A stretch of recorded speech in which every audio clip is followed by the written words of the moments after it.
ओम विष्णुवे नमः। प्रिय भक्तों, आप सभी का हमारे चैनल मन की शांति में बहुत बहुत स्वागत है। आज की इस पावन प्रस्तुति में 9वें अध्याय का श्रवण करेंगे। क्रोधी दुर्वासा मुनि ने विचार कर ऋषि कन्या को क्या हितकारी उपाय बताया। सूत जी बोले, हे ब्राह्मण, नारद जी का प्रश्न सुनकर श्री नारायण जी बोले, हे नारद सुनो। मेधावी ऋषि की पुत्री का दुख दूर करने के लिए कृपालु मुनि ने जो गुप्त उपाय कहा वह मैं तुमसे कहता हूँ। दुर्वासा ऋषि बोले, हे सुंदरी, एक गुप्त सिद्धि का उपाय मैं तुमसे कहता हूँ जो किसी से कहने योग्य नहीं है, परंतु तुझे विस्तार पूर्वक न कहकर संक्षेप में कहता हूँ। हे शुभांगी, इस मास से जो 13वां मास आता है वह पुरुषोत्तम मास है। तीर्थ में स्नान कर लेने से मनुष्य भ्रूण हत्या के पाप से भी छूट जाता है। इसकी तुलना कार्तिक आदि 12 मासों से नहीं की जा सकती। सब मास, पक्ष और जितने पर्व दिवस हैं वे सब पुरुषोत्तम मास की 16वीं कला के समान भी नहीं हैं।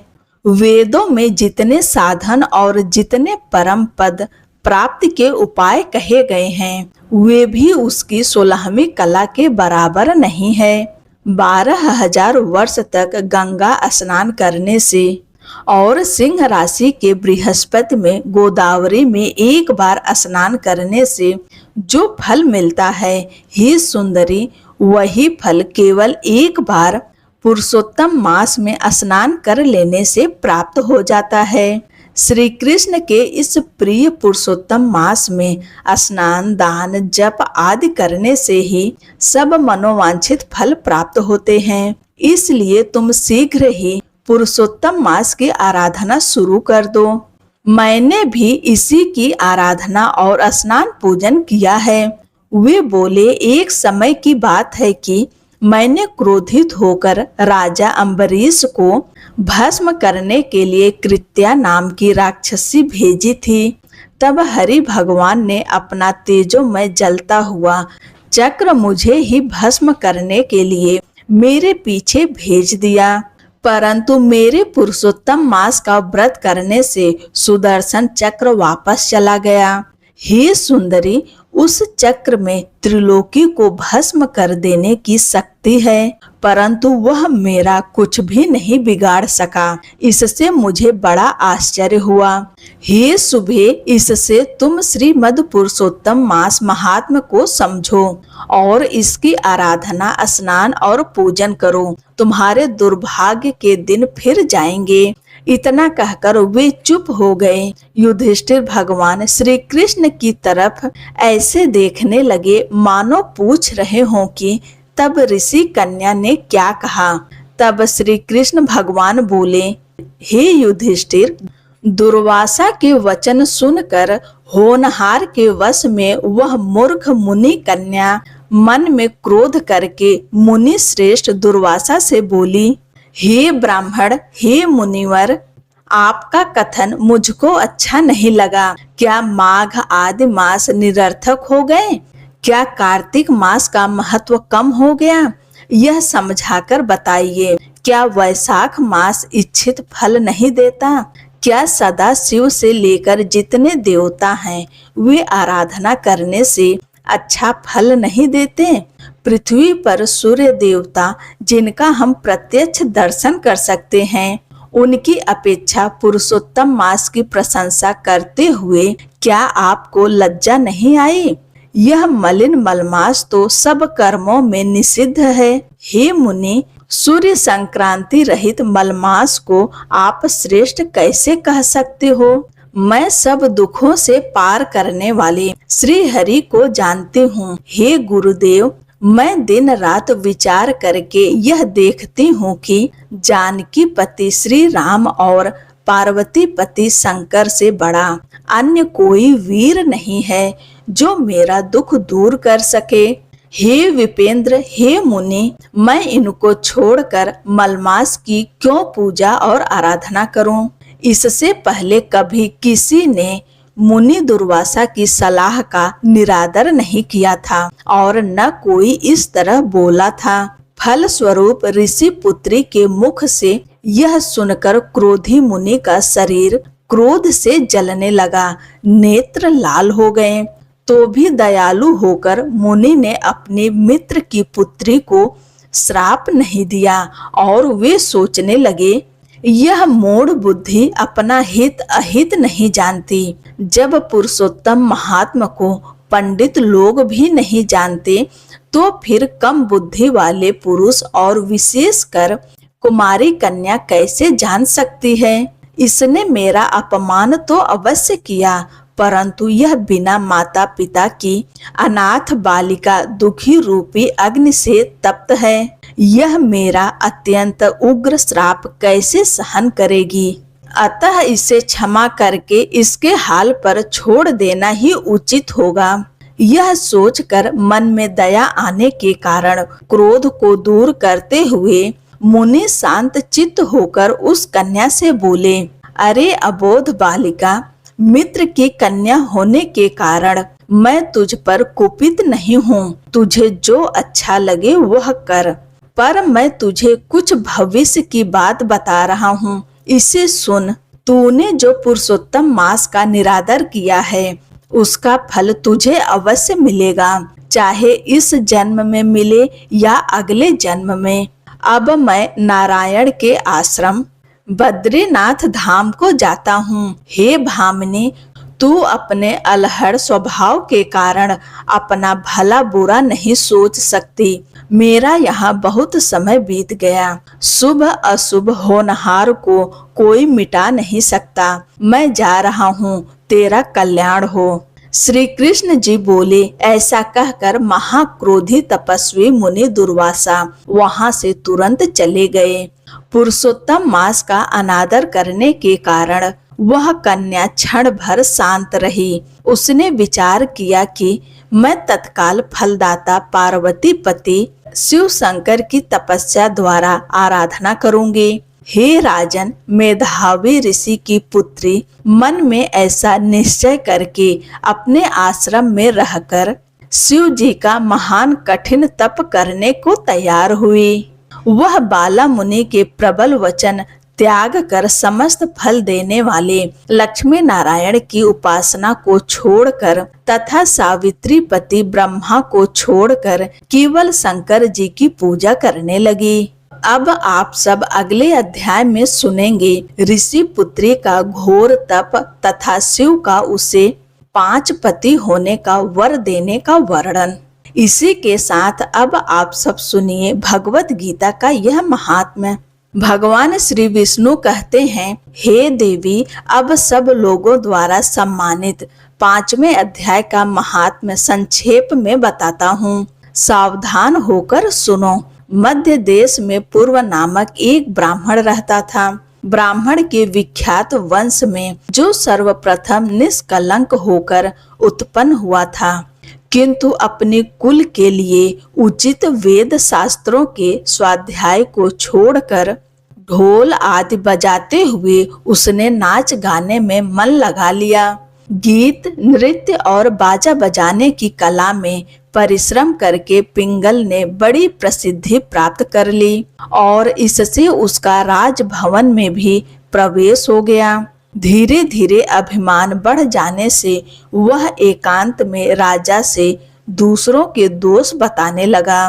पिंगल की एक स्त्री थी जिसका नाम अरुणा था। वह नीच कुल में उत्पन्न हुई थी। उसने अपने पति को अपने मार्ग का कंटक समझकर एक दिन आधी रात में अपने घर के भीतर ही उसका सिर काट कर मार डाला और उसकी लाश को जमीन में गाड़ दिया। इस प्रकार प्राणों से विहीन होने पर वह यमलोक गया और भीषण नरकों का उपभोग करके निर्जन वन में गिद्ध हुआ। अरुणा भी भयंकर रोग से अपने शरीर को त्याग कर घोर नरक भोगने के पश्चात उसी वन में सूखी हुई चिड़िया बनी। एक दिन वह दाना चुगने की इच्छा से इधर उधर फिर रही थी। इतने में ही उस गिद्ध ने पूर्व जन्म के वैर का स्मरण करके उसे अपनी तीखी चोंच से फाड़ डाला। घायल होकर पानी से भरी हुई मनुष्य की खोपड़ी में वह गिरी। फिर वह क्रूर पक्षी भी उसमें गिरकर डूब गया।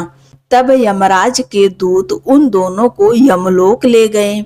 वहां अपने पूर्वकृत पाप कर्मों को याद करके दोनों ही भयभीत हो रहे थे। तदंतर यमराज ने जब उनके घृणित कर्मों पर दृष्टिपात किया तब उन्हें मालूम हुआ कि मृत्यु के समय अकस्मात खोपड़ी के जल में स्नान करने से इन दोनों का पाप नष्ट हो चुका है। अब उन्होंने उन दोनों को मनोवांछित लोक में जाने की आज्ञा दी। यह सुनकर अपने पापों को याद करते हुए वे दोनों बड़े विस्मय में पड़े और पास जाकर धर्मराज के चरणों में प्रणाम करके पूछने लगे, भगवान, हम दोनों ने पूर्व जन्म में अत्यंत घृणित पापों का संचय किया है, फिर हमें मनोवांछित लोकों में भेजने का क्या कारण है, बताइए। यमराज ने कहा, गंगा के किनारे वत्स नामक ज्ञानी रहते थे।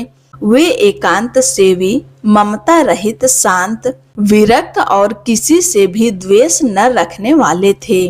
प्रतिदिन गीता के 5वें अध्याय का जाप करना उनका सदा का नियम था। 5वें अध्याय को श्रवण कर लेने पर महापापी पुरुष भी सनातन ब्रह्म का ज्ञान प्राप्त कर लेता है। इस पुण्य के प्रभाव से शुद्ध चित्त होकर उन्होंने अपने शरीर का परित्याग किया था। गीता के पाठ से जिनका शरीर निर्मल हो गया था और जो आत्मज्ञान प्राप्त कर चुके थे, उन महात्मा की खोपड़ी के जल से तुम दोनों पवित्र हो गए हो। अतः अब तुम दोनों मनोवांछित लोकों को जाओ। क्योंकि गीता बहुत प्रसन्न हुई और वे विमान पर बैठकर वैकुंठ धाम को चले गए। ओम नमो भगवते वासुदेवाय नमः। श्रीमद् भगवत गीता का यह महात्म समाप्त हुआ। जो भी मनुष्य इस अध्याय को पढ़ता है, सुनता है और अभ्यास करता है, वह मनुष्य भगवान श्री विष्णु के लोक को जाता है। यह थी आज की अधिक मास महात्म की कथा। आशा करती हूँ कि आपको आज की कथा पसंद आई होगी। अब सुनिए तुलसी माता की एक ऐसी चमत्कारी कथा जो हमें सच्ची भक्ति, विश्वास और सेवा का महत्व बताती है। कहते हैं कि जो भक्त श्रद्धा से इस कथा का श्रवण करता है, उसके घर में सुख, समृद्धि, शांति और भगवान विष्णु की कृपा सदैव बनी रहती है। बहुत समय पहले की बात है। एक नगर में एक वृद्ध महिला रहती थी। वह बहुत गरीब थी, लेकिन भगवान विष्णु और तुलसी माता की अनन्य भक्त थी। उनके पास धन नहीं था, अच्छे वस्त्र नहीं थे और न ही कोई सहारा था। उसका छोटा सा मिट्टी का घर था, जिसके आंगन में तुलसी माता का एक सुंदर पौधा लगा हुआ था। वृद्धा प्रतिदिन सुबह जल्दी उठती, स्नान करती और तुलसी माता को जल अर्पित करके दीप जलाती। फिर हाथ जोड़कर प्रार्थना करती, हे तुलसी माता, मेरे पास आपको देने के लिए कुछ नहीं है, बस मेरी भक्ति स्वीकार कर लीजिए। वह रोज तुलसी माता की 7 परिक्रमा करती और भगवान विष्णु का नाम जपते हुए दिन बिताती। एक दिन नगर के राजा ने घोषणा करवाई कि अगले दिन राजमहल में विशाल यज्ञ और भंडारे का आयोजन होगा। पूरे नगर को निमंत्रण दिया गया। वृद्धा ने सोचा, काश मैं भी भगवान को कुछ अर्पित कर पाती, लेकिन मेरे पास तो अन्न का एक दाना भी नहीं है।